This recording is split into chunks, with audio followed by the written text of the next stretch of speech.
How to fade to black transition in Canva. Hello everyone. Do you want to add a fade to black or fade to white transition in Canva? If so, I'll show you how to do in just a few simple steps. It's really easy to do. The first step is to navigate to canva.com and create a new project. Once you have added your videos to the project, you can add the transition between the clips at the end of the video. To add the fade to black transition between two videos, you need to add a new page in the project and make the whole page black. If you want to fade to white, simply leave the page white. Trim the black or white page to the last around 1 to 2 seconds, depending on your preference. Place the black or white page between your two videos.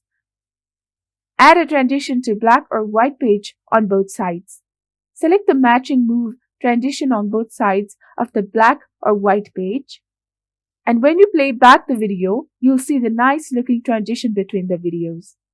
If your page was white, you'll get a fade to white transition, and you can also place the black page at the end of the video project for a fade to black effect. That's it. I hope this tutorial was helpful. This is how you can change fade to black transition in Canva. If you found this video helpful, do not forget to like, comment, share, and subscribe to the channel for more amazing contents. Thank you. See you in the next video.